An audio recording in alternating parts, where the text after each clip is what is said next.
Inheritance and variation. Difference between chromatin and chromosome. तो first difference is that कि length of DNA thin होगा या thick होगा। Thin किस में होगा, थिक किस में होगा। क्रोमैटिन देखो बहुत ज़्यादा होता है, क्रोमोसोम थोड़ा कम होते हैं उससे, क्योंकि क्रोमैटिन एक कंडेंस होकर क्रोमोसोम बनाते हैं। एंड क्रोमैटिन थिन होता है एंड क्रोमोसोम थिक हो जाते हैं, दैट्स वाई वो कम हो जाते हैं नंबर में एट मेटाफेज। क्वाइलिंग डीएनए की ज़्यादा किस में है, किस में कम है। तो क्रोमैटिन में क्वाइलिंग बहुत कम है एंड क्रोमोसोम में क्वाइलिंग बहुत ज़्यादा है। ये डिफरेंस है क्रोमैटिन और क्रोमोसोम के बीच में। क्रोमैटिन जो है उसकी विजिबिलिटी कैसे है, कैसे दिखता है, वो बहुत हल्का दिखता है एंड क्रोमोसोम बहुत गाढ़ा दिखता है, पता चलेगा। अनकंडेंस्ड या फिर condensed form of DNA phase.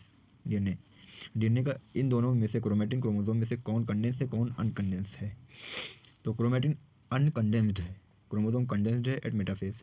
अब ये कंडेंस मतलब क्या होता है, एकदम थिक हो जाना, मोटा हो जाना, सारी क्वाइलिंग एक जगह गैदर्ड हो जाना।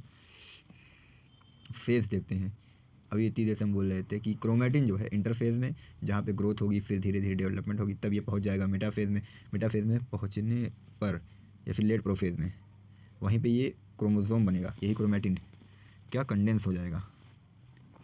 और number of chromosome, number of chromatid, number of DNA कितने कितने हैं क्रोमैटिन और क्रोमोसोम में। नंबर ऑफ क्रोमोसोम, क्रोमैटिन में एक क्रोमैटिन में एक क्रोमोसोम है, क्रोमोसोम में भी एक क्रोमोसोम होगा, क्योंकि इंटर फेज़ में G1 फेज़ होता है, फिर S फेज़ होता है, G2 फेज़ होता है। इसमें कहीं क्रोमोसोम का नंबर चेंज नहीं होता है, बस साइज़ बढ़ती घटती रहती है। नंबर ऑफ क्रोमैटिड हाँ, क्रोमैटिड जो है इंटरफेज में 1 रहता है, बट जब हम डिवीज़न फेज़ में जाते हैं या फिर G2 फेज़ में जाते हैं, S फेज़ से सिंथेसाइज होकर 2 क्रोमैटिड बन जाते हैं। तो क्रोमोसोम के पास 2 क्रोमैटिड होते हैं, क्रोमैटिन में एक क्रोमैटिड होता है। अब कितने डीएनए होते हैं, क्रोमैटिन में एक डबल स्ट्रैंडेड डीएनए होता है, लेकिन क्रोमोसोम में 2 डबल स्ट्रैंडेड डीएनए हो जाते हैं।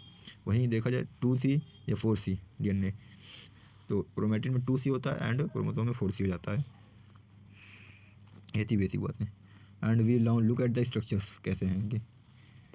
दैट कि ये स्ट्रक्चर है, डीएनए है एंड कुछ ये डबल स्ट्रैंड, एक डबल स्ट्रैंड डीएनए डबल, उसके साथ बीड्स ऑन स्ट्रिंग न्यूक्लियोसोम, यानी कुछ हिस्टोन प्रोटीन भी जुड़ी है उसके साथ, उसको न्यूट्रलाइज करने के लिए।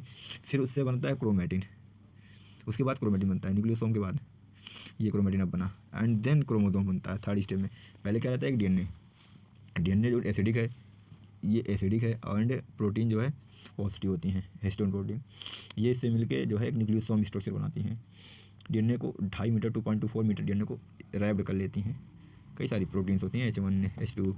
उसके बाद क्रोमैटिन बनती हैं, क्रोमैटिन थ्रेड लाइक बनती हैं, थोड़ा सा लूजली कम्पैक्ट होती हैं। देन एकदम कंडेंस फॉर्म में जो होता है क्रोमैटिड या क्रोमोसोम।